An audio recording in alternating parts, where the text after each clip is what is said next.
Everybody, thanks for watching.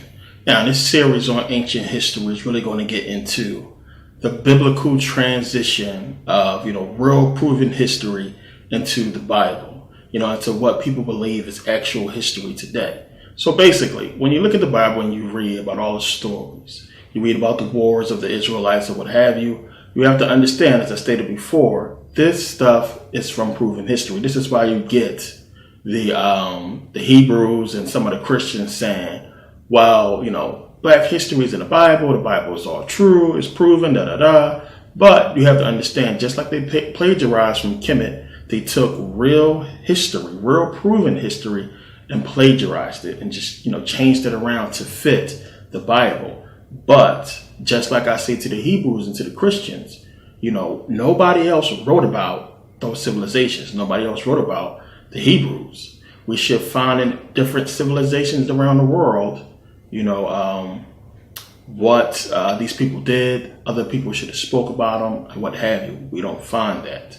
But we do find that as it pertains to what I'm going to talk about in this video. So, I want to, first of all, thank you guys, of course, for taking the time to purchase or download, the DVD and for supporting, of course. But this is like really important right here. We're going to really get into this series because this is going to really bridge a big gap that you're going to have, a big void, because there's a lot of stuff in history. And as you have seen with Buddhism or what have you, I'm going through history and trying to connect the pieces. You're going to get a huge connection after this first DVD in this series. But you can see where it's a lot of stuff in history that's missing. A lot of pieces, a lot of things don't fit. A lot of things are not clarified, in the Bible when you're reading them. So when you understand how these things fits to actual real proven history, you can see what it's trying to tell you. When I talk about the code, when I'm talking about the code in the book, these are what I'm talking about. Because in these stories that we can go back and look to actual real history, you can see where it fits and what the story is actually trying to tell you and reveal to you about the powers that be, about their agenda, and about what's going on. It's all laid out. It's deep. It's deep. And we're going to go through this and really get into, the Phoenicians and Babylonians and, right around that time when I talked about what happened to Kemet, because this is where it begins. This is why it seems like everything goes back to Kemet, because this is where it really starts. There's a bunch of history before that, but as far as what we have been seeing from the powers that be, this is where it begins. So when we get into all this stuff, you're going to be able to break it down. You're going to be able to see where stuff fits and how it pertains to the Bible and actual history. So we're going to begin with, Genesis, the garden. So the Garden of Eden story. I always like to go to the garden. As I said, it's a lot of hidden stories, a lot of hidden things wrapped up into those stories. But in this case, you have to ask yourself, what is missing from Genesis? When you think about the Genesis story, you get the creation of the heavens and earth and, planets or what have you. But what is missing? And what's missing is the war, the fall of Satan. What exactly happened? Why is that story missing from Genesis? It should be there. It's the reason why we found it in Ezekiel and Isaiah. And it's, so far from the Genesis story. This is supposed to have happened before Adam and Eve, but it should be there. But this also tells you that there's a gap. There's a time gap. There's a lot of time missing.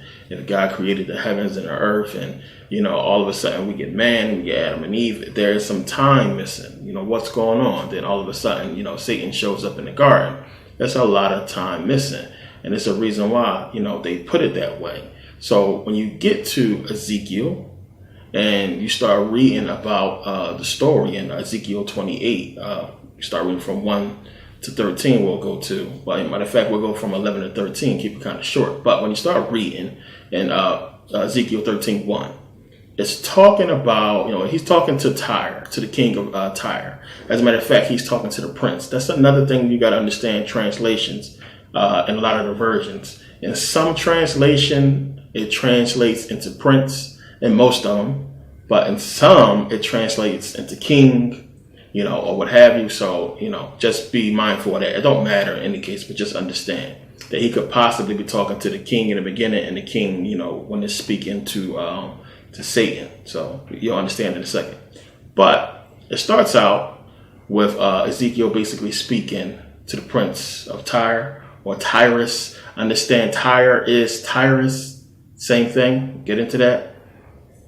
And he's talking to him and basically telling him that God is condemning him for basically, claiming to be a god.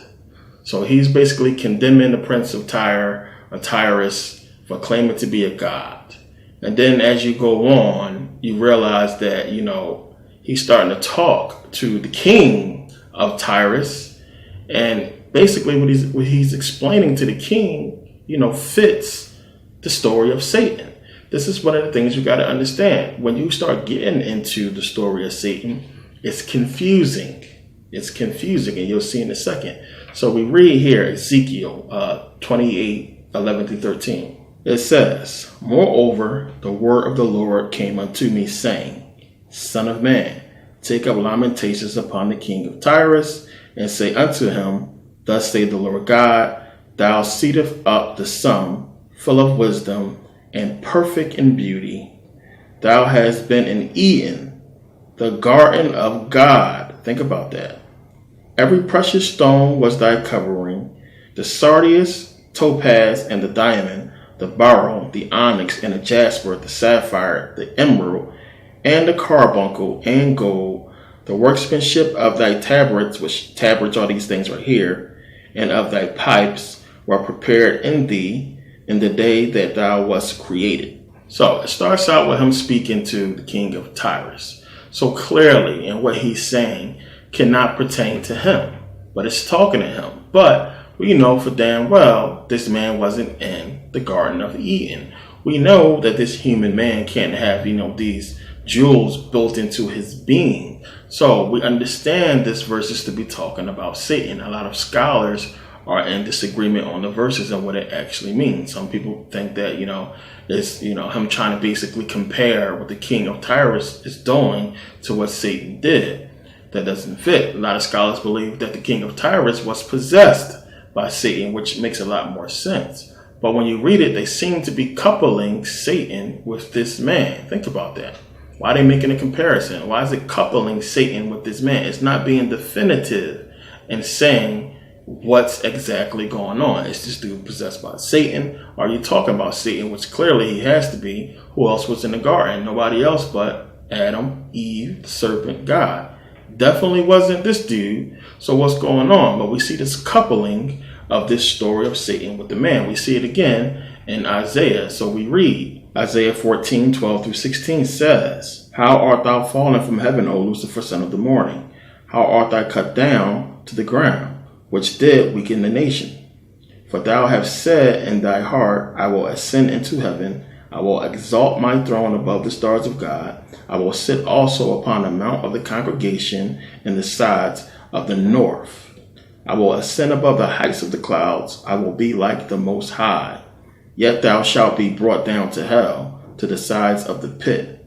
They that see thee shall narrowly look upon thee, and consider thee, saying, Is this the man that made the earth to tremble, that did shake kingdoms?" Did you pick up on that?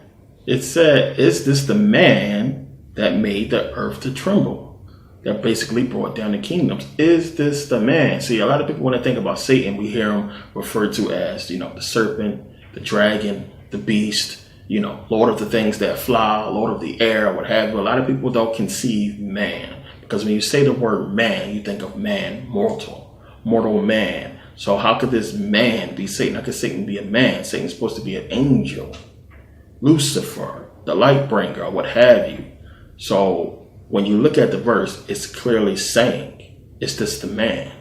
So when scholars look at this, they say, well, it can't be talking about, Satan. Satan's not man. I mean, it's clearly saying the man here. That word is not a misinterpretation in the ancient manuscripts. It says man. So what is it talking about? Again, coupling Lucifer, Satan, with man. What's going on? Why is it making this comparison? And you will have to stop and think. If Satan is not a man, if he is to bring down the nations, the only way he can do it is if he get man to do it. if he possess a man or, influence man to do it. Any way you want to slice it, it has to be a man that's going to actually, bring down the nations. It has to be men. It has to be a man. It can't be him.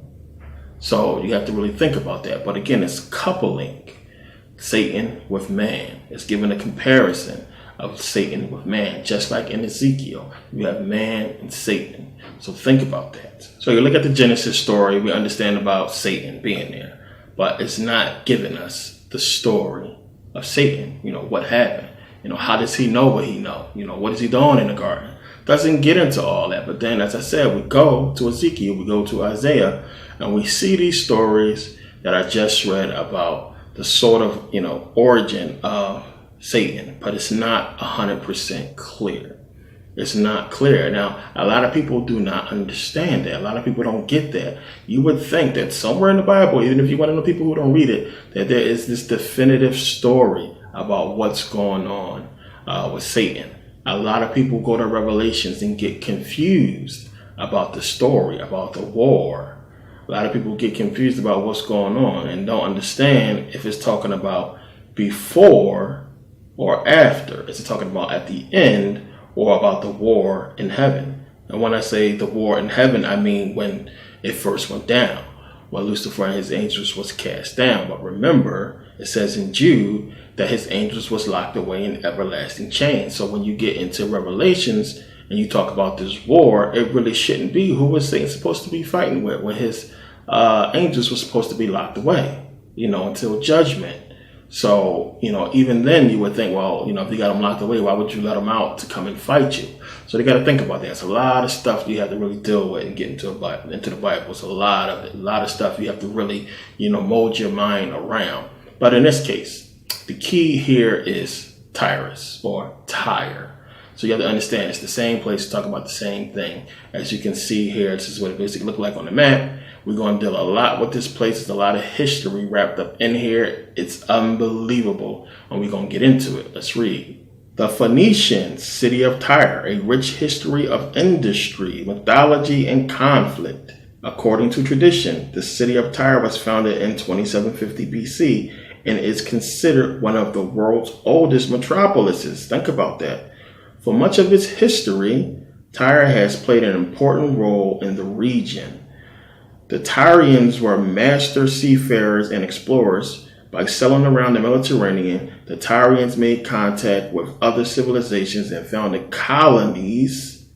As a result, Tyre had a special place in a number of ancient Mediterranean communities. Greek mythology states Europa, for whom the continent of Europe was named, you see where we're going, was a Phoenician princess of Tyre who was abducted by Zeus in the form of a bull and brought to the island of Crete. On the island, Zeus revealed his identity, and Europa became the first queen of Crete. One of Europa's brothers was Cadmus, who according to legend brought the alphabet to mainland Greece. In addition, the Tyrians also founded colonies, the most famous of which is Rome's greatest rival, Carthage. It is believed that this city was founded by another Tyrian princess, Dido, who left Tyre to escape her evil husband. It is said that when she arrived in North Africa, she requested a small piece of land from the Berber king, Larbus, and subsequently founded Carthage. The story of Dido is most vividly portrayed in Virgil's Aeneid. So we're talking about Tyre or Tyrus, and you see how they do it. In the Bible, you got Tyrus, but it's really Tyre, Tyrus, Tyre. When you see one of the names, it's talking about the same place, a city in Phoenicia. Now, understand one, of course, Phoenicia is basically, modern day, today is Lebanon. But we understand this is where Europa comes from, which Europa gives us Europe. So again, you see where we are headed. We're talking about Europe. We're talking about the Europeans. Huge history going on here that we're going to get into. So understand one, of course, this land, didn't belong to the Phoenicians. You got to understand what the Phoenicians is. This was clearly part of Egyptian territory when you understand the Egyptian kingdom. It was part of the Egyptian empire, that land for a long time. Don't let history fool you. We're going to get into this. but it was a part of Egyptian territory. Now, the name Phoenician was given to it, by the Greeks. The Greeks is the one who named it Phoenician, or, the Phoenicians. And it comes from the Greek word phonikos. So Phoenician comes from the Greek word phonikos, which means purple people. Phonikos, purple people. So this is where we get Phoenician. And what are the purple people? They call them purple people. One, I know a lot of people are going to say, well, we get so black, we can look purple. That's not it. But Phonikos or Phoenician, that purple people thing comes from the Morax. The Morax is basically a shellfish or like a sea slug kind of sort of. Basically, it emits this purple dye that is very strong. It doesn't just wash off or come off. So a lot of people, wanted to use it because it actually got stronger in the sun, So if you use that purple dye, it actually got stronger. So this is why they call them purple people, because the people who worked in there, getting these shells out in the water, of course, the dye would cover them up and it would be like purple, when it came out. So Phoenician comes from Phonikos, and the Greeks are the one who came up with that name. So now most people, when they think about the Phoenicians, when they think about that land, some people think about the Persians, think about Arabs, some people think about Europeans being there. A lot of people, when they think about the Phoenicians, don't take it back to black people. And this is one of the problems. There's a lot of debates when people start getting into ancient Phoenician. Who was the Phoenicians? Who was the Phoenicians? Was they black? Was they white? What have you? And you can understand why when you start going into that history, especially when you see the Greeks talk about in their mythology getting a language, which we'll get into that. But a lot of people don't, associate it with African people or black people. But the land was clearly Egyptian territory, plain and simple. You go there and you have the Temple of Obelisk and Byblos. Now, when you go to Byblos, you have the Temple of Obelisk, still stand to this day. We're talking dating over, 1000 BCE. And the temple's still there. You can see it's all these obelisks, all these little, statues or what have you there, as well as other Egyptian artifacts and Egyptian sites there. It's one of the tourist attractions when you go there. Now, you start going back over, you can see, not too far away is Tyre, the city of Tyre. Not that far. You keep going over more, and guess what else you run into? You run into Israel. You keep going over, of course, more, and of course, Egypt. All of this was Egyptian territory, of course. They had all this land, all this space. There's going to be a lot of, things that you research and see that's going to try to fit biblical history within there. Whenever you see that, keep reading because you need to know the bullshit, but it's bullshit, plain and simple. But this was Egyptian territory, the stuff that's there, which they won't dare get rid of because they make money off it, as a tourist attraction, is still there to prove who the area belonged to. Now you have to think about something, because you have the Phoenician alphabet, you have Egyptian, and of course they're different. We're going to get into that as well. But you have to realize what the Phoenician territory was, what Tyre was, what that area was. Since it's on that coast, and you have the only other way that you can get in there, if you're Greece or what have you, and you're trying to come there, this is the place where you would have to land, as far as a ship. So if you're going to be doing trade, or anything with people in that area, like Syria, what have you, Lebanon, Israel, you need a closer port, which that port would be the closest port. So what the Egyptians did was they basically left that port open. They left Tyre basically open, that city, and that whole area up to Byblos. All that area was basically like an open seaport where you had so many different countries coming in there trading. They was trading, they had a lot of merchants there. There was a lot of marketplaces. They, had goods that was bringing into other countries. This is what everybody talks about. It's well known. Tyre is well known. A lot of people talk about it. A lot of historians talk about it. But everybody know it as the people who was living there was like, fishermen and real seafaring people who traveled out, who knew everybody. So it's even in the Bible. So when you read in Acts 21:3, it says, now when we had discovered Cyprus, which we know Cyprus is right there, we left it on the left hand and sailed into Syria. Now, I don't know how the map was back then, but you can't sail into Syria, easily today, and landed in Tyre, for there the ship was to unload her burden.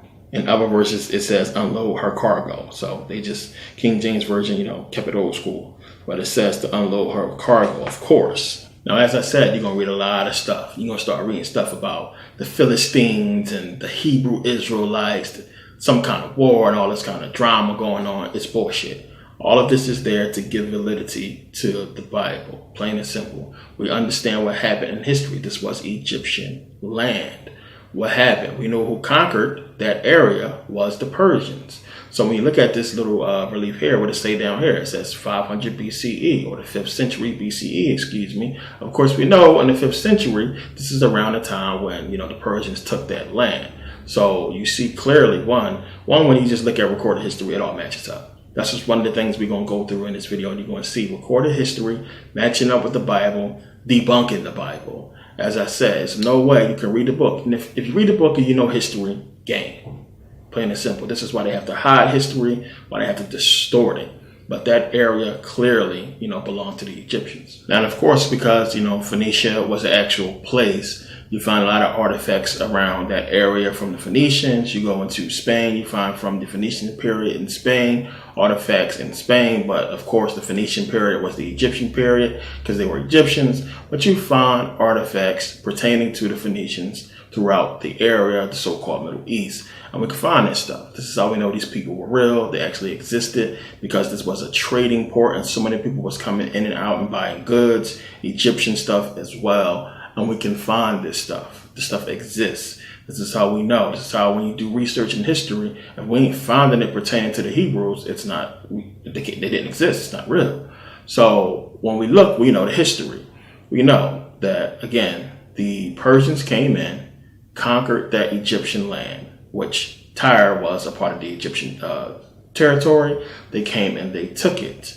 Then we know that the Greeks came and took it from the Persians. So now what I talked about in the video on YouTube about the Hebrew Israelites, when I talked about, the Bible, as far as the Bible using its stories, the Bible they're trying to basically justify the genocide and slavery of African people. This is what the Bible is talking about. We talked about that in those videos because the Bible is giving you all these stories about the conquest of these lands. And a lot of people don't realize, even though they hide them, with different names, that these lands are pertaining to African people. The Hittites and the Perizzites and the Jebusites and all that stuff like that. It's talking about African land that they took and said that God, allowed them to take it. This is what it's pertaining to. So you got to understand the story. We know, again, Greeks came in there, took it from the Persians. So you got to understand Tyre was a huge city. You had Tyre and you had Tyre, the mainland. And you had Tyre, you see that part that sticks out in the water. It was an island, unto itself for a while, for a long time. But you had, when the Greeks came in there, Alexander and his troops basically slaughtered everybody on the mainland and they basically killed a bunch of people and they enslaved whoever they could enslave. A lot of people bought their way out of the whole situation. Some people couldn't, but they basically, was recorded as them slaughtering so many people and completely destroying the city. Decimating it. They came in with all kinds of, battering rams and stuff and just basically laid the city to rubble. Then the people who, fled to the island. So you had the Phoenician people and the people who was there basically jump in their ships and go out to the island. A lot of people kept going. But the people who couldn't go anywhere else went to their home on the island. As you can see, it was, as I said, it was an island. So, for the next 7 months, Alexander and his troops went on killing and destroying, killing people, enslaving people, and destroying the city. But what they did was they used the rubble from the city to basically build a causeway from the mainland of Tyre to the island of Tyre. And in 7 months, they had that causeway built. And in 7 months, they went to that island and completely massacred about 30,000 people there. And the same situation occurred where some people bought their way out, some people couldn't, the rest got enslaved or got killed. So he finally did end up taking that island and killing a bunch of people. So you can see now how it looks. The causeway is there, but it wasn't there before. And it is attributed to Alexander. This is something that everybody knows. The Romans have a monument there to this day, pertaining to Alexander. This is history, people. This is recorded history. And it doesn't fit with the Bible. So it's funny how when we look at their book. This is how they try to hide, away from it and say that, oh well, of course they're not going to say they wrote the book, but this is how we can look at actual recorded history and see it doesn't fit with what the Bible's saying. But we can read the Bible and get the clues and see that this is where they stole their stories from and put them in the Bible. But real history says something different.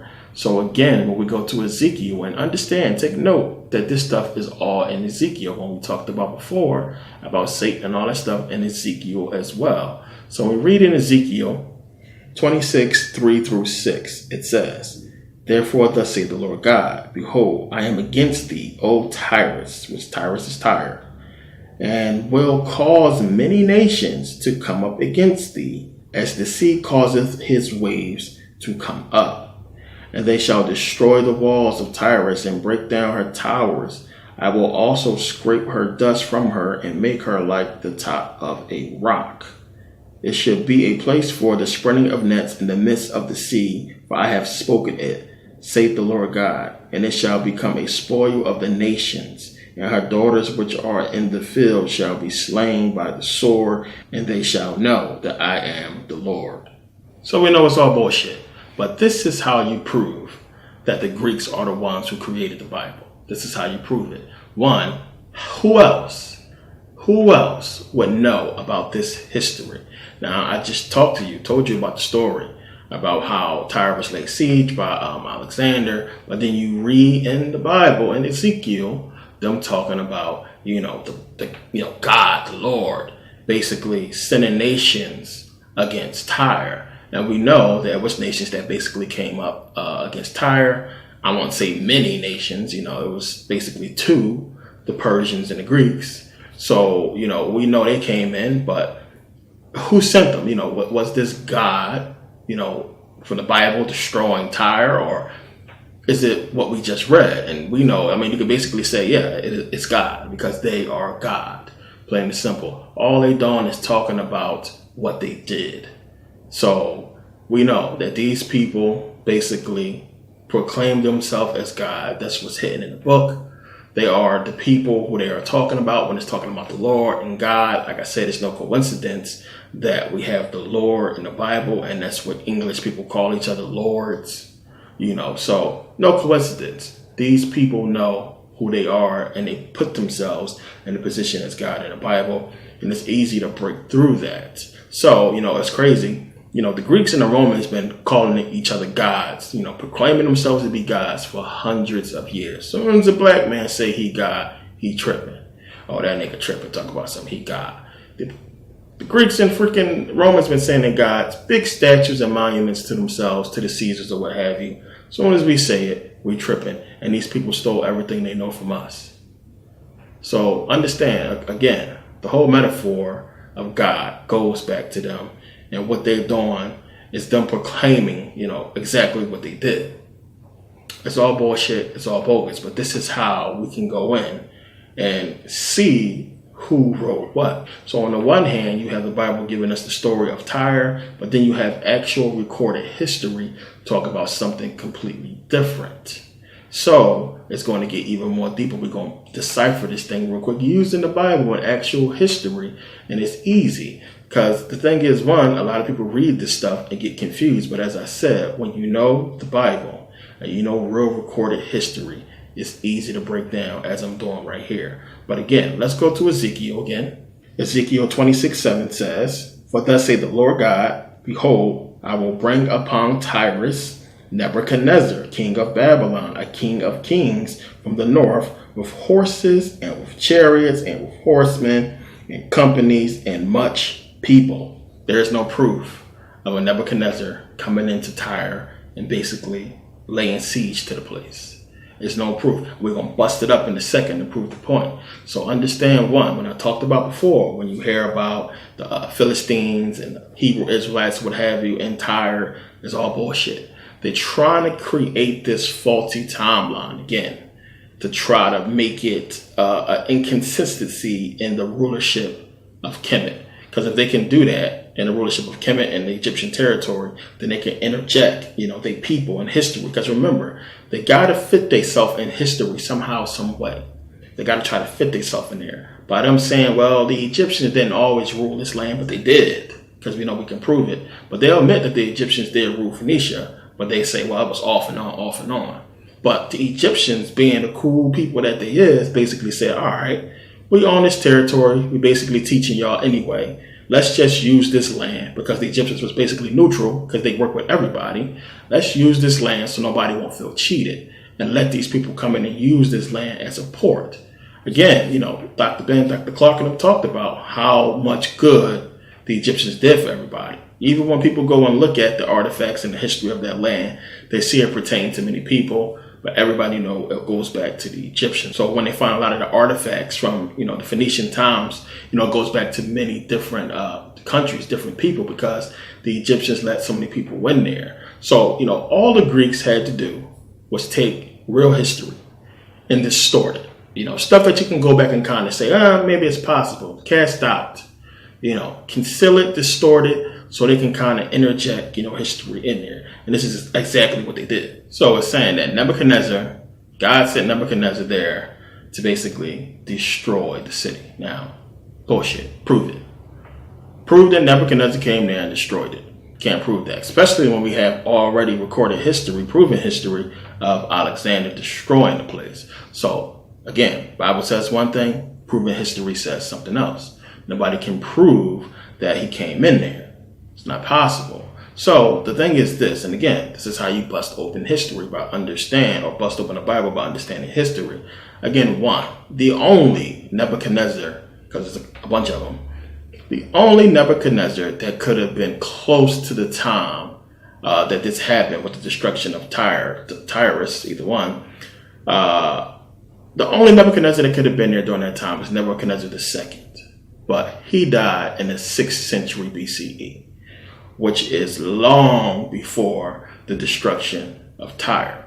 So that's the only Nebuchadnezzar that can be even close to that time in actual history. So we know, no, it wasn't Nebuchadnezzar. So again, this is how you catch the Bible. Now, this is important. And the way that we prove this is, one, to go back to the Bible, to Ezekiel. Ezekiel 26:14. Remember, it says, and I will make thee like the top of a rock. Thou shalt be a place to spread nets upon. Thou shalt be built no more. This is the so-called prophecy of Ezekiel. Thou shalt be built no more. For I, the Lord, have spoken it, saith the Lord God. Now, the only time that Tyre was destroyed to where it was built no more began with Alexander. And we're talking about the 4th century BCE. Long after that Nebuchadnezzar, that's close to this time frame, had died already.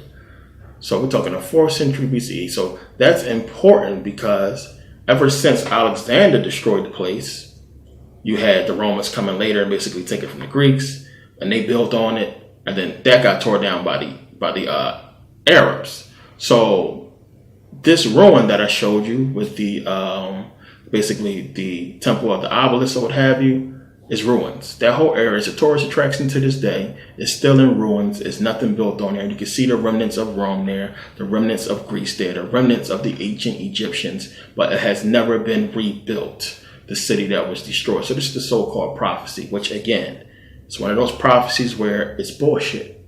What's to stop anybody from going there, the government from going there right now and rebuilding the place? Now, one is a landmark, so they can't do it. So this is how you fulfill the prophecy. Oh, we're making a landmark, nobody can build there. But nothing ain't really stopping people from building, except for humans, men. This ain't God or no angels stopping people from building. It's permits, laws, legal shit that can be fixed by humans. So it's not no real prophecy. So understand, again, this is how you fix that whole thing. This is how you figure that whole thing out. We know, one, it's not Nebuchadnezzar because he wasn't allowed during that time. Two, the prophecy, its own prophecy in the Bible, only fits around the time when Alexander in real history actually destroyed the place. So again, all the Greeks had to do, because remember, the King James Version was written between 1604 and 1611. So all they had to do was basically, they know the history, they know what happened, was put this in the book.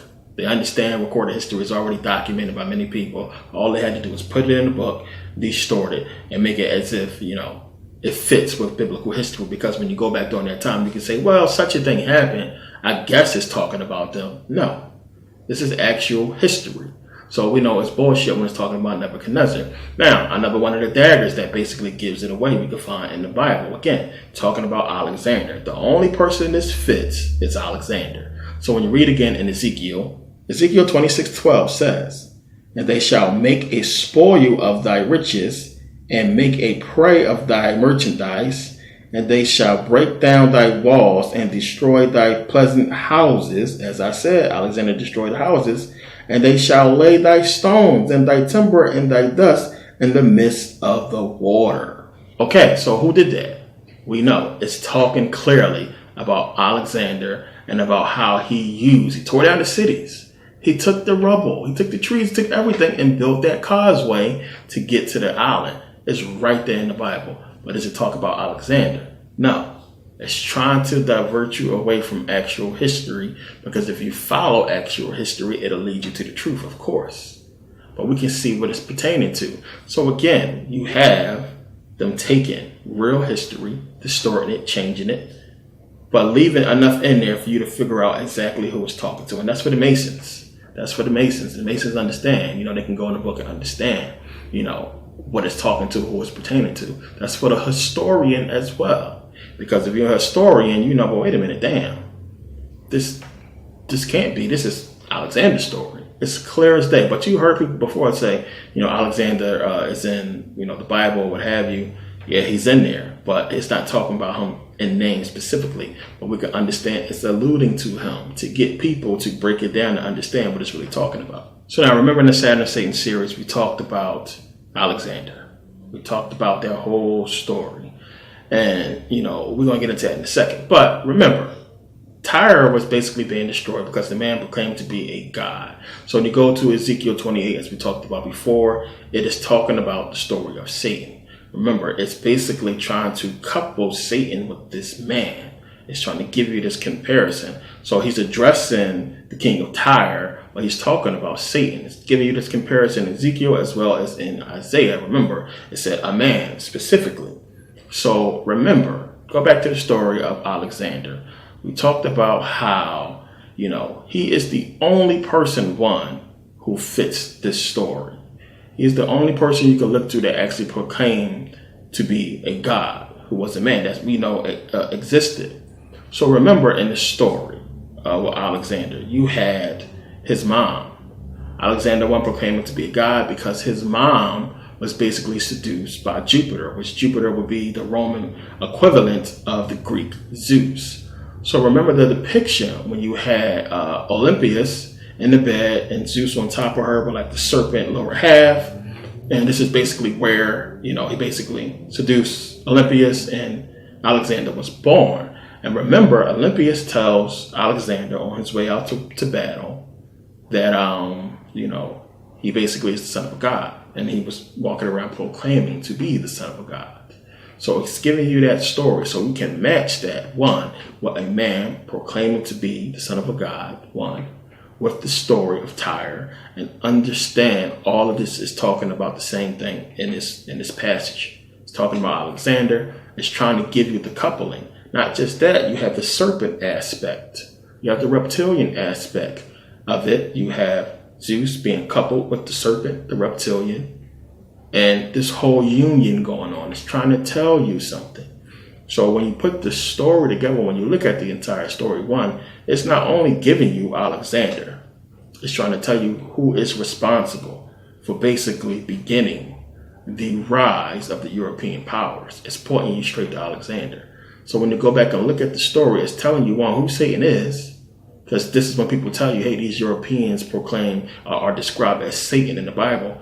This is what it's talking about. You have Tyre giving us Europa, giving us Europe, giving us the Europeans, giving us all of these things right here in this area, which this area just so happens to be where, they basically laid claim, started the rise of the power, of the European powers right here. This is where Europe derives from. This is where the people begin, or they attest to the rise of their power right here. So at the same time, as again I said, Satan has many aspects. This is one of his aspects. One of his aspects is black, is white as well. It all goes into the whole duality thing. It don't just go to white people, go to black people as well. But these people represent the negative part of Satan.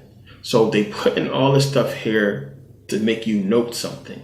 So again, Dr. Ben, John Henry Clarke, they talked about Alexander the Greek all the time. Alexander the Greek. And that's something that always stuck with me. Remember, I said before, when I first went to Kemet, when I was in the military, when I came back, I was lost. Now, the woman did tell me in the Cairo Museum, first time I went there, that I should know about Dr. Ben. Dr. Ben, he get his books, whatever, And luckily, I was able to get his books, and I started reading about Dr. Ben. Dr. Ben always talked about the Greeks, and he didn't really get into it, this way, as deep as this. But it was so much history that he gave about the Greeks. That's true history. Now, Dr. Ben will tell you, you're supposed to be reading your Bible. So I guess he figured, one, if you're reading your book, it's no way you're going to miss this. A lot of times we just expect people to know the Bible when people don't know it. The way these Christians be coming at me, I'll be seriously expecting them to be experts. So when I'm saying stuff and pertaining to book, chapter, and verses, they be clueless, huh? And then I just get out the conversation. I'm like, no, you just emotional. You don't know what the hell you're talking about. But Dr. Ben and Dr. Clarke stayed on Alexander the Greek for a long time to try to get people to trace him, because there's so much history that pursues this man. When you start following him, you get the whole breakdown, as I just pointed out, and it gets a lot more deeper. You start to, peel away a lot of the layers, and we can see the rise of this European power and see that preceding all of this, we get Judaism, we get the Torah or the Septuagint, what have you, and we get the beginning of the religion being established. And as I talked about before, these people who they basically forced Judaism on was the slaves, was the leftover black people in those lands. So you got to ask yourself, one, how did Judaism start? Remember, I just talked about how Alexander and them basically enslaved all these people while they was there. They killed a lot of them, but enslaved a lot of the Africans, the Egyptians that was there. Again, the Egyptians was the first Jews. It's just that simple. These are the people they indoctrinated into the whole ideology, because they tried to force Hellenization and the Greek customs on them. But you can't do that to no damn Egyptians, because they know. Remember, it was the double cross. So when the Bible's talking about sending Nebuchadnezzar in there to basically, kill off Tyre, it's kind of the same thing that happened. Remember I said before that Alexander and them, I believe, sent the Persians in there, because they couldn't just go in there themselves. There was a double cross on the Persians as well. Remember, the Egyptians and the Greeks was living hand in hand. Romans as well, for a time. They was living together. Peace, harmony. The Egyptians helped them build so many of the things that's in Greece. The Egyptians didn't deal with other people, gods, or what have you, and stuff like that, but they was respectful of other people things, and understood that, Greek mythology is basically Egyptian mythology, and they had their own little spin on it. They understood, because they taught them how to do the shit. So they lived together peacefully. Everything was cool. So you can't have the Greek government basically say we're going to turn on these people, because the people wouldn't be for it. The people was cool with the Egyptians, probably likely intermarry in some cases with some of the people. Everything was fine.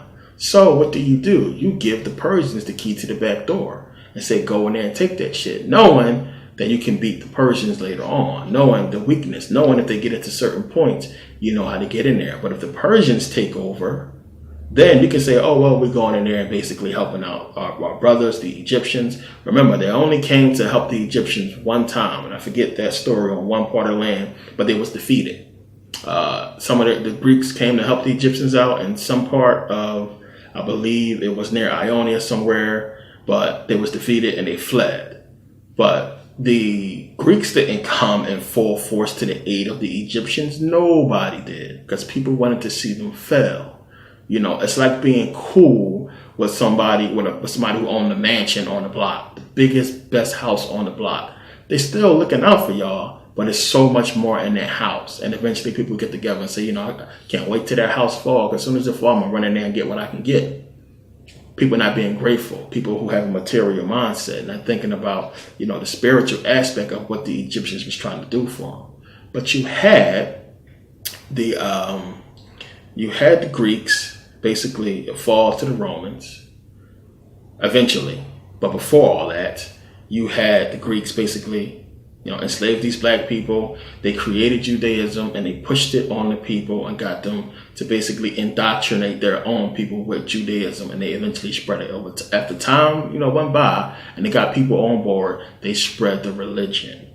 Because again, the whole thing with LXX, the letters of Orestes, goes against the actual history of the Greeks. There's no way that Ptolemy II Philadelphus actually, paid the Jews all this money to come and do this translation and freed a bunch of the Jewish slaves. It don't fit. It don't make sense. Why? Because of Hellenization. We understand that Hellenization was going on for a long time. That Hellenization was them afflicting the Serapis, which I showed you in the video when I went to the Cairo Museum. Serapis, the actual statue. Them, forcing Serapis and forcing these Greek gods on the people. This is what it was. They was forcing the Greek ideology or what have you, trying to force it on the people. So one of the things we have to understand, one, is if the Jews was just this separate people, separate, away from the Greeks, why would the Greeks be trying to push Hellenization on them, knowing that once you set these people free, they got their own religion or what have you, and you trying to push Hellenization? Because they did push it in Israel, but again, the people weren't going for that shit. They wasn't going for no Hellenization. They knew what it was. So they came up with Judaism. They came up with it. They trying to make it like, oh, well, this happened between us and the Jews, so they can establish a faulty timeline by saying that Judaism was already established before this. Bullshit. It didn't happen until after that. So when y'all was trying to push, which is recorded, when they was trying to push Hellenization in that area, there was no Judaism yet. Y'all was still developing it, working on it. And then since the people didn't fall for the shit and fall for Serapis and fall for all their bullshit, they came up with Judaism, pushed it. You have generational knowledge is what happened. So that generation passed. And remember, these people don't care about time. So they can be working towards one agenda and die trying to fulfill that agenda. But once the time passed and the kids now got indoctrinated into it and they just grew up with Judaism and grew up with it and it stuck. Because all the people who knew the truth was dead and gone. And then you had people with no knowledge, wasn't passed down, and they got born into this whole Judaism and it just spread. And this is how they basically spread Judaism. So you have Ezekiel giving us this story, coupling, Satan with this man, with the so-called King of Tyre or what have you. So again, you look at this story again, and as I started out with, and you would ask yourself, well, why isn't the story about Satan in the beginning of the book? Why is it not in Genesis? That gets you thinking about Genesis. So you go to Genesis and you think about, one, the story is talking about a person pretending to be a god or acting like a god. Remember, it's not 100% definitively clear on what's going on here. It's the dude possessed by Satan. It's one of the most debated books in the Bible. Again, we're going to get into that, all this stuff and more when we get into the whole series on the Bible, which is going to be coming up soon. But it's debated because you got to really think about it. Why? Okay, well, give me the story.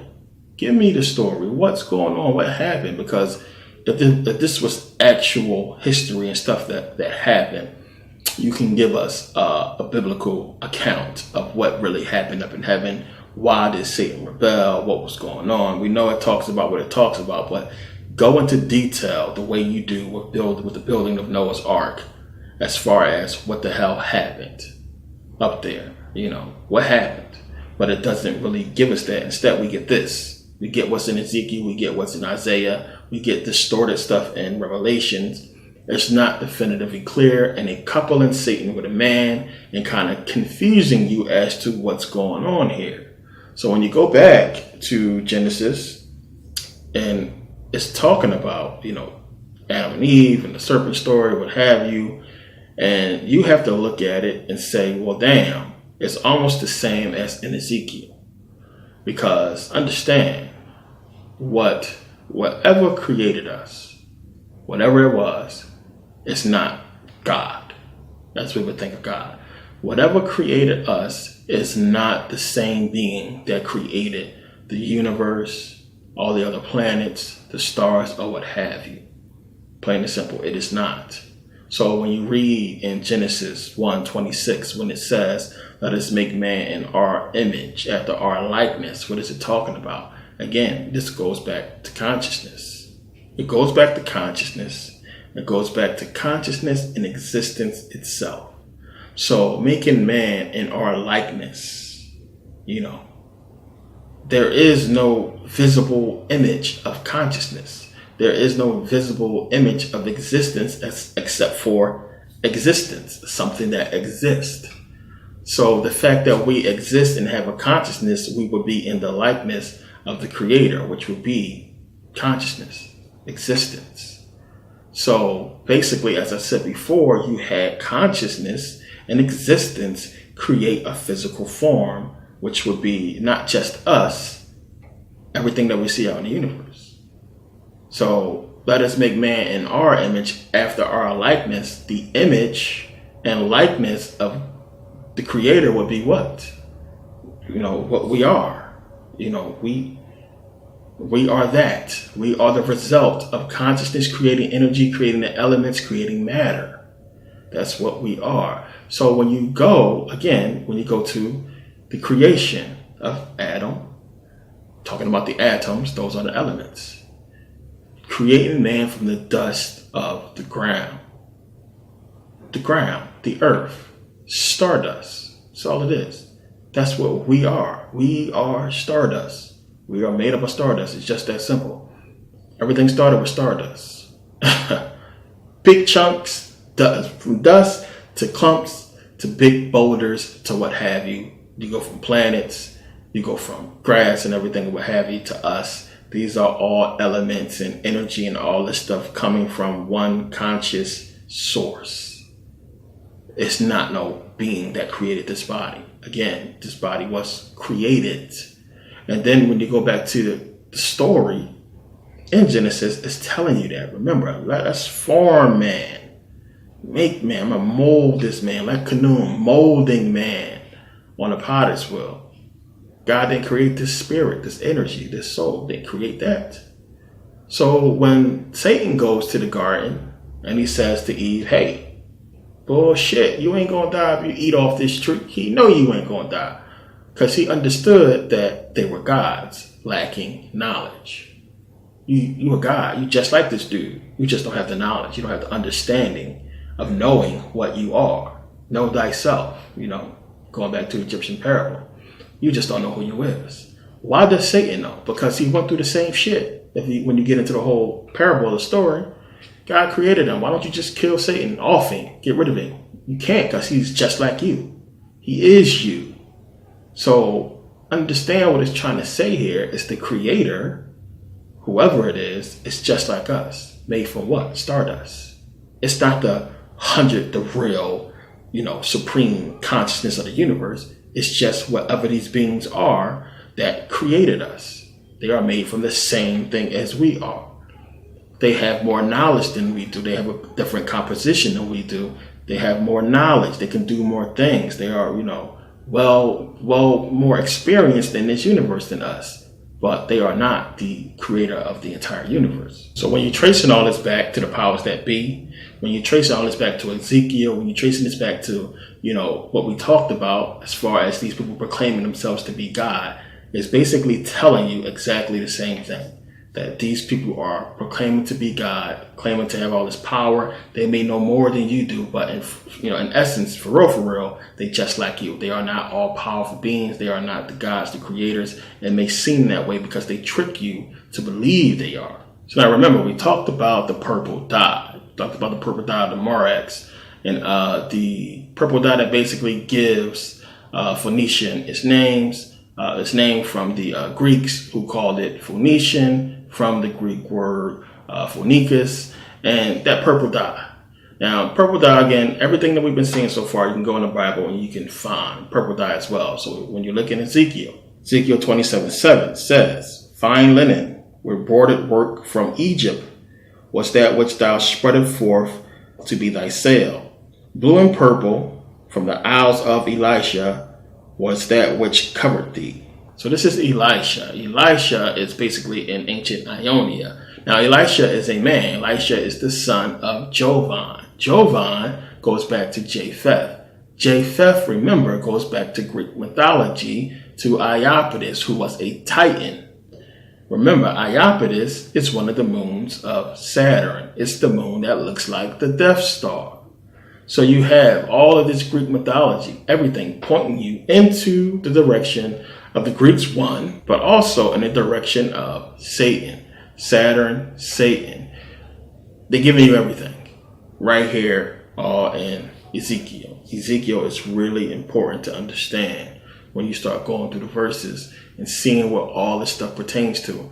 We only scrape the surface. We only going to be able to scrape the surface in this video. It's so much more, but we will eventually get into all of it as we go along. But it's giving you so much, so we understand, one, what is the purple dye about?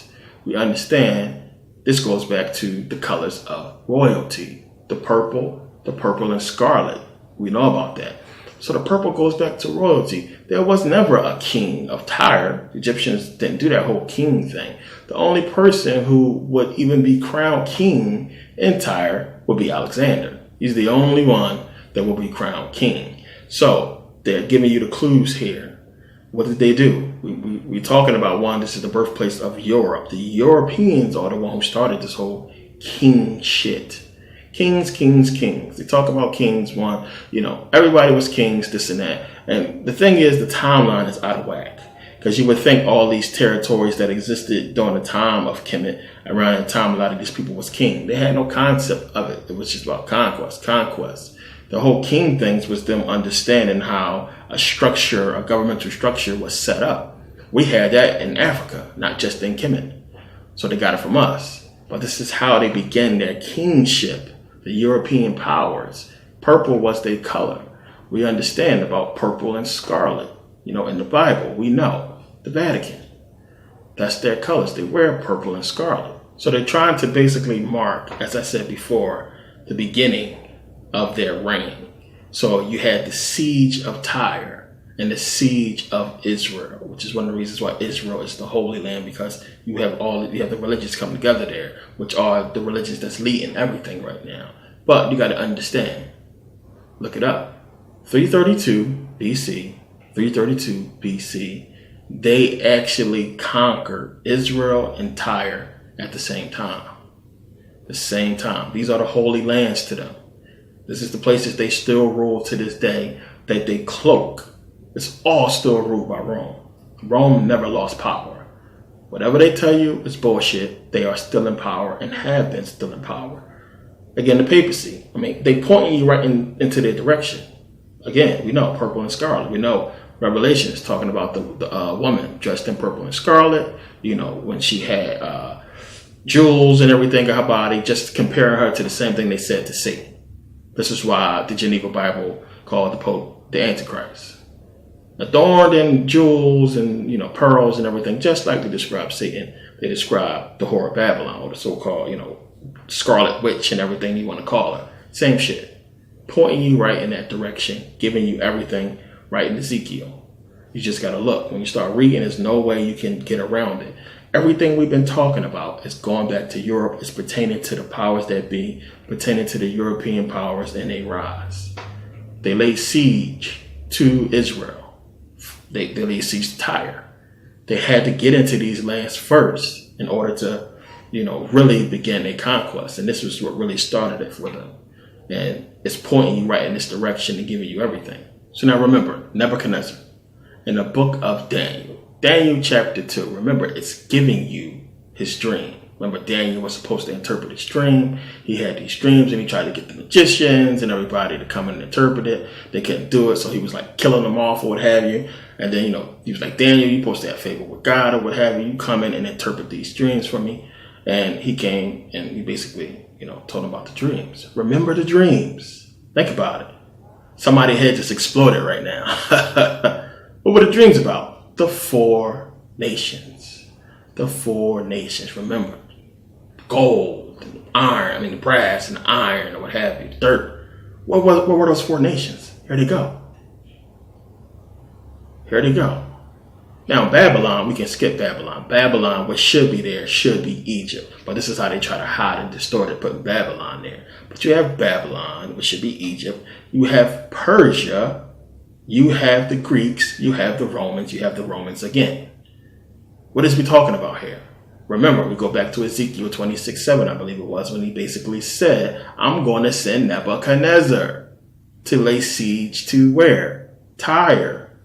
Didn't he send Nebuchadnezzar? Look at what Nebuchadnezzar is. You understand what I'm saying? You get it now. So when you look at the bust, notice how it's in the shape of a man, but that man is supposed to be Nebuchadnezzar. And you have the colors, the stones, whatever, the gold or what have you. But you have this man representing the nations that actually went in there and basically laid siege to Tyre. So when he said in Ezekiel that I'm going to send Nebuchadnezzar, he really did send Nebuchadnezzar. This is the hint it's giving. Again, it's one of those daggers, to the Bible, when not only do they hide, see how they hit it really well? They hit it really good. Not only do they give you the story, but you have to look deeper. And this is what we're going to go through as we go, into the Bible more and more so. When you look deeper, the answer is right there. They give it to you. This is why I say to people, it's in codes. It's hidden. It's in riddles. You got to know where to look. If you read the book and you know history, you're going to be able to figure the stuff out. There it is right there for you people. He said, I'm going to send Nebuchadnezzar. All right. Just so happened that Daniel, Nebuchadnezzar had a dream. And his dream was the real nations that actually laid siege to Tyre. That's what he's talking about when you break it down. So he gave it to us. So it was kind of sort of Nebuchadnezzar. But again, we know it wasn't no actual Nebuchadnezzar because he definitely, according to the date they give for his life and death, he wasn't even alive around that time. They could have distorted the date. Why didn't they? They could have changed it. These people control stuff. They didn't. They have to leave this stuff out here. There's rules, as I told you. This stuff is right here in front of our face, but people choose not to see it. Now, the important part about that prophecy in Daniel, Nebuchadnezzar's prophecy, is the end. We know what it's talking about. Remember, what's supposed to happen? God is supposed to basically come and basically scatter all the nations and basically consume them, into one that's supposed to be ruled by God. But who is God? They are.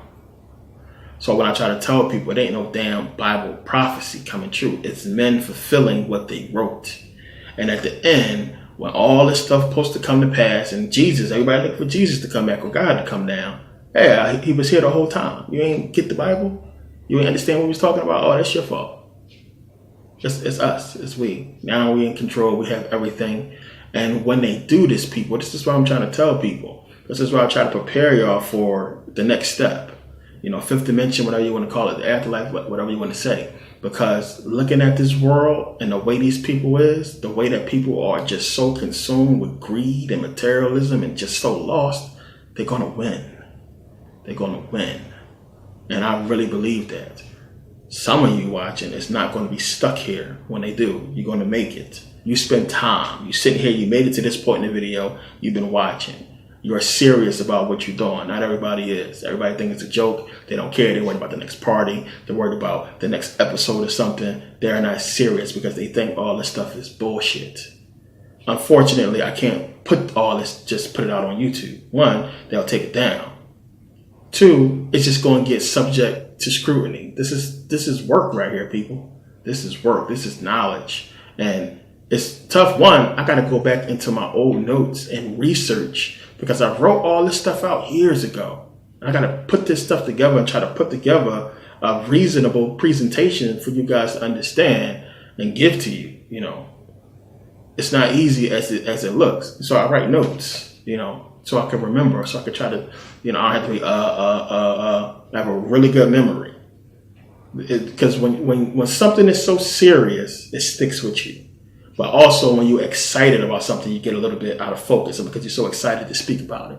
So sometimes, you know, I jump on my words, or, you know, I'm not as clear as I should be because I'm sitting in front of a camera. There is no cameraman here. Maybe a couple times there was people here, you know, when I recorded, a couple times. But rarely it's just me in front of the camera. This is my heart that I'm giving you. This is what I want you to understand. This is my life's work. And it took me a long time to accumulate this knowledge. And unfortunately, some people are not going to appreciate it. They're not going to get it. When you can connect something so serious as the Bible to actual, you know, history in so many different ways, I mean, it's over. It's game. You can see what happened. Now, for me, it was a eureka moment. It was, okay, I know. You know, this was one of the moments when it was like, game. When it was like, damn, I ain't got to be like, you know, thinking like, damn, am I tripping? Is it really a Jesus? Da da da. You know, when you get all that knowledge, all that shit goes out the door, and you know definitively, 100% without a doubt, the man didn't exist. As I said before, it's possible there was a Jesus. I don't think his name was Jesus, or somebody who they talking about who fit that description, but he wasn't the Son of God and all that extra shit and walk on water and all that bullshit.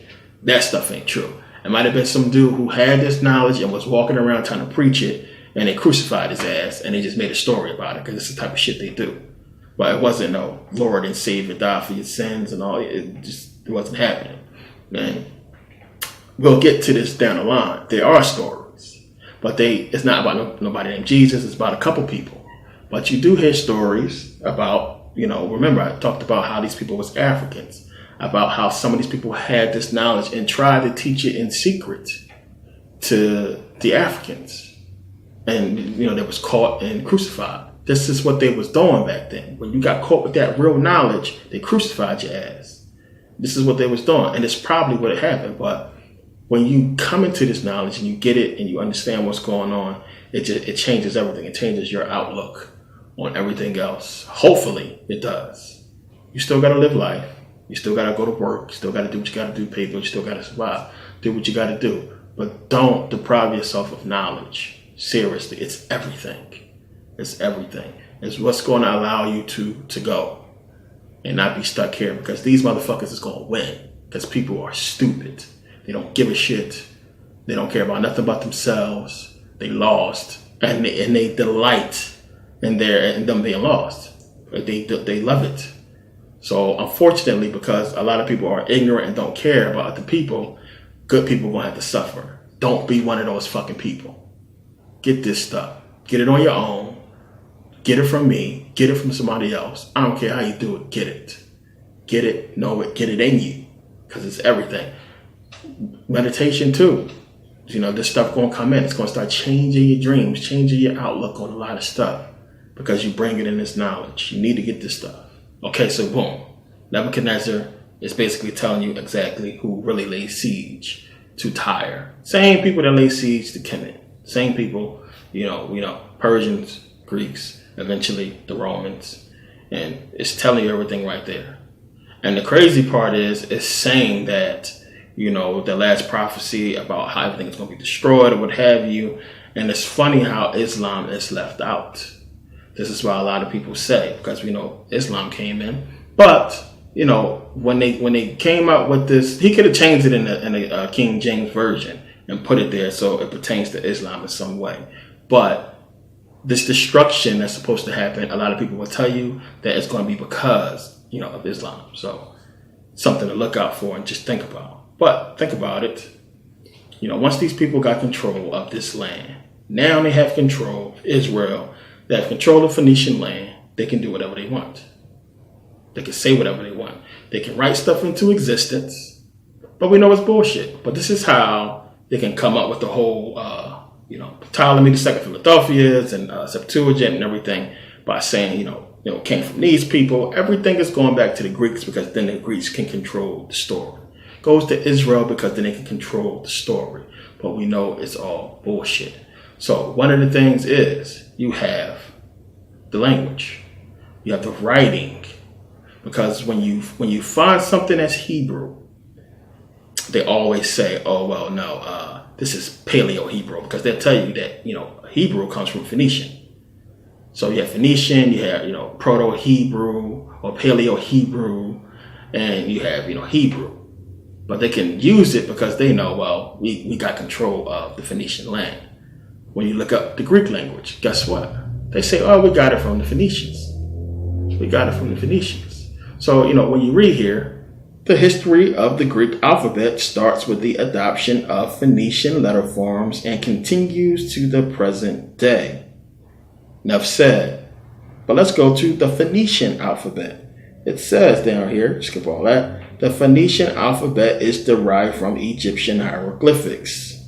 Plain and simple, because that's where it all came from. So when people tell you the Egyptians had the first writing, all this stuff came from there. These people didn't know squat.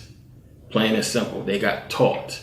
Comes from Kemet. So you have to think, as I said, this was a land where so many different people came into. So you can't learn all those languages, but you got to deal with these people. So the Egyptians developed this language, which, you can say is the Phoenician language. They developed a language for everybody to learn one language. If we all learn this one language, then this is what we can use to basically conduct business or what have you. This is what a lot of people believe the Phoenician language was, because we know this was Egyptian territory, but we know the language was kind of separate from the ancient Egyptian language, but we know these people was Egyptians. But you can see, they telling you clear as day, that's where it came from.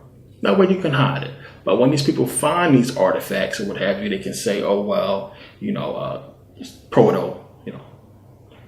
Proto or Phoenician or what have you. Notice they always say that for every artifact they find that's supposed to pertain to the Hebrews or Israel. It's bullshit. They can't prove it. So they got to piggyback. This is just a drumming of history in this video. If you understand what I'm saying, you might have to watch this twice. But if you dig into this information, it kills everything. It just crushes the Bible, crushes the whole Hebrew bullshit, everything. Everything is right here. All this stuff can be researched and fact checked. You can go look at the books I put up and see what's going on. But this is it. This is it. This is a big smash right here. It's a big piece of the puzzle right here when you start to understand what exactly we're talking about in this video. So a lot of the artifacts they do find, one, because as I said before, if you're reading anything that's talking about these Hebrews or the Israelites existing before the 4th century BCE, you know it's bullshit. Because they didn't exist before the Greeks took that land, before they took Egypt, before they took Tyre, before they took Israel. Didn't exist. So we know that happened in the 4th century, 300s BCE. So before that, they didn't exist. There's nothing you can find. That's why we can't find no bodies. We can't find no artifacts. You don't start getting their history until after that, when you start actually finding stuff. So you got these Hebrews talking about 1000 AD and 200 AD. I know that's long ago. It doesn't fit still. It's still not before 4th century BC. Find me something before 4th century BCE, which they do have.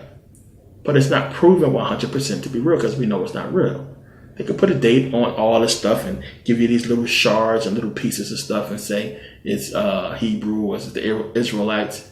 It's always a little shard. It's always a piece. They never can prove it. When you read the whole story, you have a bunch of other scholars and researchers that doubt the dates. It's all bogus. It's all bogus based upon proven history. So it's when you know history and you know this book, there's no debating it. We got them. So now, ain't it good to know the truth, people? It feels good to know. We got another piece. It's good to know the truth, to know what's going on, to know where some of the stuff starts to fit. So understand where it fits. And then again, when you start getting into this stuff again, you can see what is truth, what is fiction. And you have a more broader understanding of what to look for. As I said again, if they give you anything before the 4th century, it's bogus. you're just not going to find nothing. It's just not going to be real. It's not going to be real at all. So you understand they latch on to history. And you understand, one, when we're looking at all this stuff, it's all pertaining to the Greeks, the Romans. It's pertaining to these people, the whole Greco-Roman thing. Remember, you probably didn't see the clip if you don't follow me on Instagram, but we know that they followed us. And I showed you in the Cairo Museum, that they have all the artifacts, they have all the proof to show exactly what they did. They put it in the Cairo Museum that they followed us. Take a quick look. Look at this wannabe pharaoh right here. It's hot. They got to keep it a certain temperature in here. But look at the face, clearly. This is the Greco-Roman era. You see how they try to decree themselves like us. Make stelas. See, it's all in Greek. Bullshit. All here.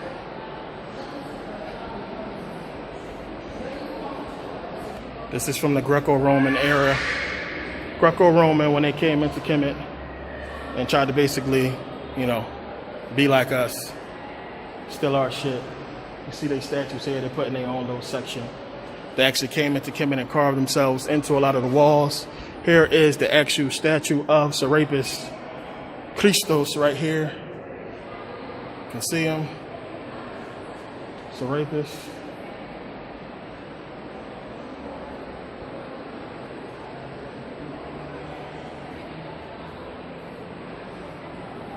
You can see when they had the Zeus, Ammon. So you can see where the stuff came from. Zeus, Ammon. Everything that we tell you about this stuff, it's all here. It's no bullshit. It's here telling you the truth about how they stole from Kemet. So then there's a lot more history to all this. You look at the Etruscan Romans, supposed to be black people. We understand that even still, while this stuff was going on in Greece, and remember Black Athena and everything like that, the whole ancient Greeks was black. Their land was full of black people. And remember what I talked about in Buddhism, the rise of the Aryan power. Remember, the Aryans started coming down. They ain't just hit over in the Indus Valley in India, what have you. Yeah, they hit us in Europe as well, because we was there. And again, it's so much history that's covered up. So much that we're going to get into this stuff as much as we get. We're going to get into it as much as we can, as much as I can show you. But of course, you had these people in Europe, Italy as well, which you have so many things that's showing you ancient people in Italy were African people, were black people. Get into debates with people, and people want to just try to make up names and call people all kinds of different stuff. Black is black. They don't care. If you black, you black. So if they focused on all of us in this same way, you got to understand there's something about us.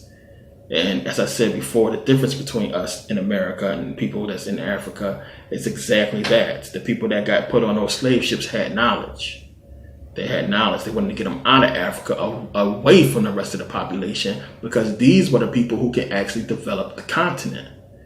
You got to get them out of there. If you leave any of these people there who are kings and Moors, and you don't get them on your side, you got to off them or enslave them. Because if they talk to the rest of these people and start to understand that it's a plan in place that's going to put all these European, these white people against these Africans, then they smart. They're going to devise a plan and bring the whole continent together, and that's going to be game. Imagine that. So to stop all that, we were enslaved. And that's just the people that had the knowledge in Africa, not to mention the rest of the Africans that was already in Americas, that was already in those lands. So, and they was intelligent as well. Whole different story. So we know, again, you had Africans in Rome, you had so many different civilizations of African people around the world with this knowledge. And they came in and slowly got in and slowly took over. It's just no way around all that. It's exactly what everything is showing us. So a lot of people, just don't understand history. They don't want to look around and see what's going on. The Romans play a big part in the whole thing. And it's one of the things you got to look at it, and we'll get into this down the line, because you got to understand, one, what is that difference? Why it seemed like at some point the Greeks and the Romans, who are, both white people, why were they separated? Why did it make more sense for them to be together from the start? And we got to understand that that may be a distortion in history, which we'll get into down the line. Because you got to remember, once the Romans took over, they continued Hellenization.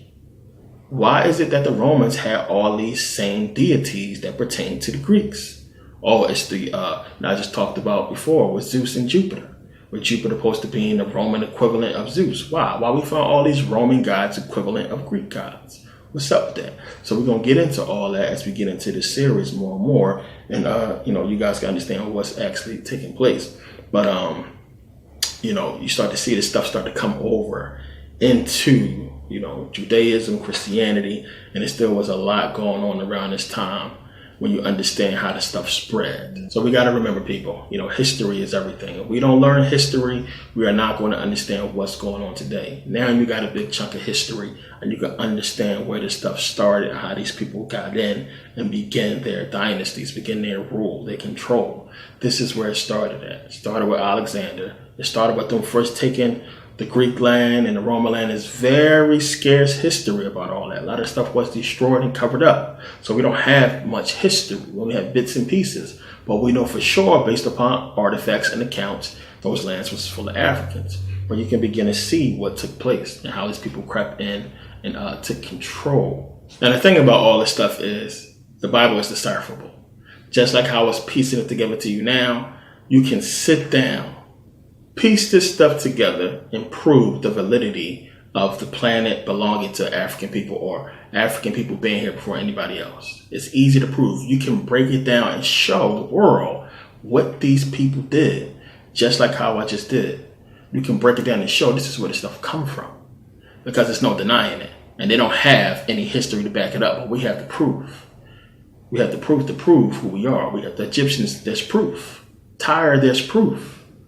They have the structure still there. The ruins still there. We have the proof. So this is why they distort the information. They don't want us to understand it, because if we got a platform, just imagine if Obama was the real deal black dude and knew what I know. How he could not even Obama, he could just have it done. If TV series or the news media began to explain this stuff and break it down, that's the end of everything. This is why I tell people knowledge can change the world. We can change the world. Knowledge is the key, because we know what happened. This is why none of these racists, none of these white people can stand an argument with me. I kill them every time, because I know history and I can break it down and give them the facts and proof to destroy their ideology. It's ideology. It's crazy. So when you know it, it's easy when you can just start going and say, oh no, this is what happened. And you have the proof to back it up, and you can show people. That's what it's about. That's what it's about. And this is what people need to understand: real, true history, right history, and what's going on. But again, a lot of these people are, they're religious and they don't care. They don't want the truth. But that doesn't mean that the truth is not the truth and that it's invalid somehow because somebody won't accept it. It's still the truth. Rational people will listen. And you get enough rational people on board, that's all you need. That's all you need. Stuff can get done. So the stuff is hitting because they don't want us to understand true history, and how they stole our shit, basically, because it's right there in the Bible. Anybody with any kind of brain can figure this stuff out if you want to. They're talking about us, plain and simple in the book, but it's not the truth. And that's the problem. As I said, the Israelites are right on top of it. They close. They right in a lot of aspects, but they think the shit is real. That's their problem. Damn, y'all got it. Y'all right. They're fake Jews. You're right about that. The book's talking about us. You're right about that. But the stories is not true. I understand how some of these people can be so smart, yet so stupid. They be knowing the Bible and they seem so intelligent, but they be so off because they don't want to look outside the book. And the book dooms them. It dooms them. And they never going to get it. They're going to die. So many people have died believing in this book. It's crazy. But the truth is out there. You got to want it. You got to want to do the research. You got to want to read. And that's the problem. A lot of people don't want to read. They hate to read. You got to read. I don't care how boring it is. Get into it. Psych yourself up. It's something you have to do if you want to know this stuff. I get excited learning new stuff. I get excited, getting back into some of this information, going back through my notes, and there's a lot of stuff that we got to get into. But yeah, I want to thank you guys for supporting, I put out a lot of DVDs because it's a lot of information. I put out a lot of videos. A lot of people say, damn, you got a lot of DVDs out, 20, this will make about 24, I think, by my count. And then more to come because it's a lot of information. It's just stuff that, it's good to have this stuff on DVD and have it saved on your computer or what have you. Because I honestly believe YouTube is going to be gone eventually. This knowledge is going to be gone. It's good to have the downloads. It's good to have the DVDs and have archive of this stuff. I have all my videos backed up and hidden in all kinds of places, and just in case. But it's good information to have. And eventually, as I get time, I'm gonna put as much as I can in books. Of course, as much as I can. All this stuff is going to come out. Everything is going to, be definitely out soon. And I appreciate everybody's support and patience, and people believing in what I'm trying to do. So, the support is real. It's just awesome. Everybody on Instagram, the messages I be getting, Facebook, everybody who email me, So people just cool. People from all over the world, people just cool. Don't speak English, Google Translate. Don't write English, I should say. They understand it. But they Google Translate me a lot of stuff. And I'll be like, what the hell are you trying to say? Because the Google Translate be off. But cool people out there, man. Y'all know who y'all is, the people who I really talk to. But yeah, appreciate the support. Yeah, a lot more to come. A lot more to come on YouTube. I've been trying to, bombard YouTube with a lot of stuff. A lot of people ask for the previews. Can you do more previews of the videos? A lot of people was asking for that. That's why I started putting them up there. Because, I guess people, they don't trust that, I got this shit. I got skills. I know what I'm talking about. So they want to see, I guess, if the video is worth buying. So, put the previews up there so people would kind of see what we talk about. But, I appreciate everybody who sort of kind of keep the faith in what I put out. Not everything I put out, you might not understand at that moment is boom, spot on information.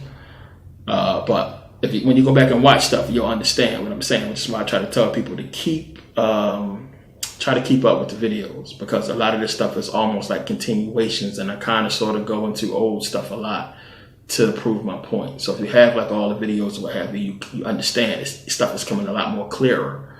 But I do this from time to time. But as I said, I'm actually late for dinner. I wanted to get this out because we're running around. It's the weekend. But thank you guys for taking the time to watch. Appreciate the support. See you guys next video.